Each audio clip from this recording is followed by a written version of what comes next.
Assalamualaikum Abia, Waalaikumsalam. Nah pertanyaan wujud Abia apa kamu? Pakan kamu BO pertanyaan kamu di tempat nyawa kampung kemana? Biar nemu ya pi, nana nih, vendor nana yang thot mayang ya, ada thot.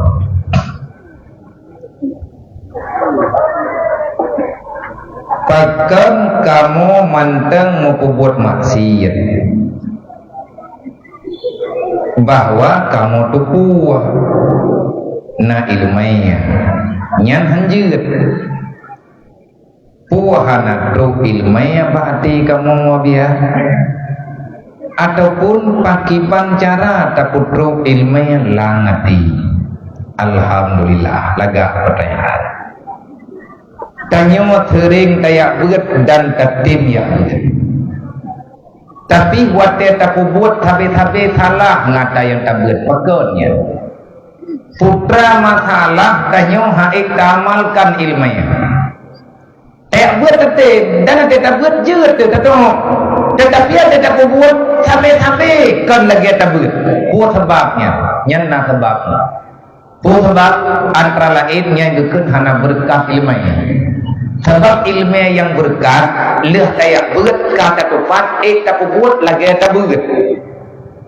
Menpakan hana berkat, yang hana berkatnya leh sebab kadang lagi tanya hana tak hargai ilmu, hana tak hargai ahli ilmu, hana tak hargai guru dan lain sebagainya.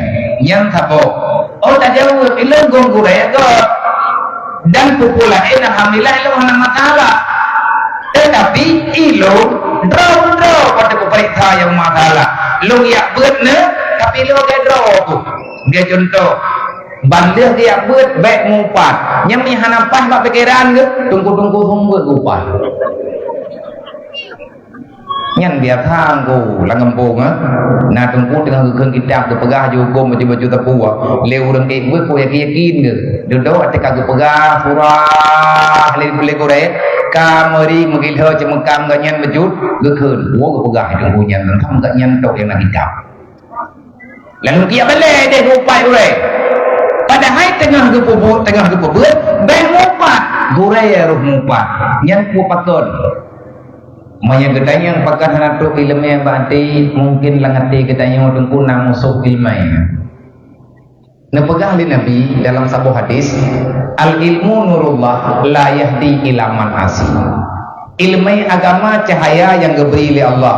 Ilmunya hanha arti hansa hana gepijin oleh Allah walaupun gepijin dengar mupom tak tidak dengar.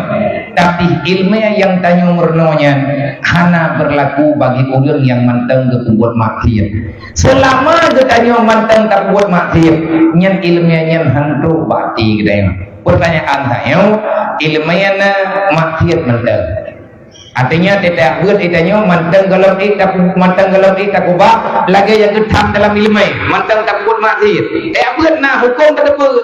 Nyan na maksud awai lang tubuh tanyo na daw sawai bak tubuh tanyo yang gelem kekumaha di Allah maka bertobatlah yang benar insyaallah ilmiah yang tinggal baru pah terowai ilmiahnya bukan lagi cahaya lampunya sih nyan cahaya lampunya pun bantunya menyedeka di kacau empang baja kayak pasawa bolanya lampang nyan cahaya tinggal lampang tau handuk liwa menanti ilmu yang na dalam hati dan nyotro ilmu yang hati tapi untuk berkembang ke anggota jawareh lahi hanik dipekembang sebab hanik dipekembang li ilmu dikarenakan tubuh tanyo manteng kuto dengan dosa tak taubatlah kepada Allah boleh tak buat kebaikan boleh tak mengelawat tak ingat pada masalah roti kadang ditanya manteng na dosa ngan mak manteng na dosa ngan ya manteng na dosa dengan tetangga ya lagi maha hele sebab manteng na dosa yang kalau maha yang upaya dengan kepada boleh ibadah